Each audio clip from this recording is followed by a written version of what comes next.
மேஷ ராசி, இவங்க என்ன கோவிலுக்கு போகணும் மேம்? இப்போ மேச ராசி, ராசி லக்னம் 2 பேருமே போகலாம், புரியுதுங்களா? ஒருத்தர் நான் ராசிக்கு தான் போவேன், லக்னத்துக்கு போக மாட்டேன் அப்படின்னலாம் இல்லை. ராசி லக்னம் ஒன்று, ராசினா மனசு, லக்னம்னா உயிர், ரெண்டும் கலந்ததான் ஒரு மனிதன், சரிங்களா? அதனால் என்ன பண்ணலாம், மேச ராசிக்காரங்க கருப்பண்ணசாமி கோயிலுக்கு போயிட்டு ப்ளஸ் அடிஷனலாக புலிப்பாணி சித்தரை கும்பிடணும்.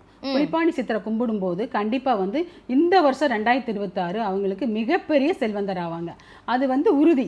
Okay ma'am. புலிப்பாணி சித்தர்னும் பொழுது ஏன் மேம் புலிப்பாணி சித்தர், அதுக்கு மேலே ஏதாவது சூட்சமம் இருக்கா? இல்லை, சித்தர் ஒரு சித்தரை வழிபடும் போது சிவனுக்கு மீறிய சக்தி யாருக்கு இருக்குது? சித்தருக்கு இருக்குது. அதனால் அந்த சித்தரை கூட அடிஷனலாக எப்பவுமே எல்லாருமே ஒவ்வொரு சித்தர் வச்சுக்கலாம், ஒரு நட்சத்திரப்படி வச்சுக்கலாம், ராசிப்படி வச்சுக்கலாம், லக்னப்படி வச்சுக்கலாம்.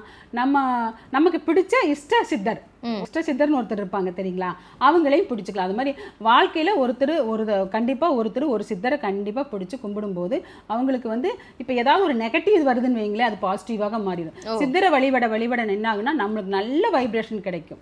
நீங்கள் ஒரு சித்தர் கோயிலுக்கு போய் ஒரு அரை மணி நேரம் 1 மணி நேரம் உட்காந்துட்டு வந்து பாருங்களேன், நமக்கு அப்படியே சுற்றி போட்ட மாதிரி இருக்குது, உடம்பு வெடுக்குன்னு இருக்கும் நம்மளுக்கு. அது சித்தரை வழிபடுற, அதுக்கு தான் புலிப்பாணி சித்தர். அது இந்த பழனி மலையில் கீழே இருக்கிறார் அவர். அந்த சித்தர் இருக்கிற இடமே நிறைய பேருக்கு தெரியறது இல்லை. நான் கிளைண்ட்டுக்கு நிறைய பேர் சொல்லும்போது, அப்படிங்களா, நாங்கள் எத்தனை தடவை பழனி போயிட்டோம், இந்த சித்தரை பார்க்கவே இல்லையே.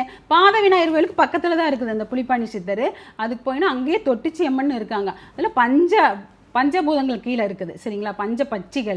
பஞ்சபூதம் அடங்கிய அந்த தொட்டிச்சி அம்மன் சிலை, அதையும் கும்பிட்டு வந்தாங்கன்னா ரொம்ப நல்லா இருக்கும். அங்கே புலிப்பாணி சித்தரை பார்த்தாலே அதை கும்பிட்டு தான் ஆகணும்.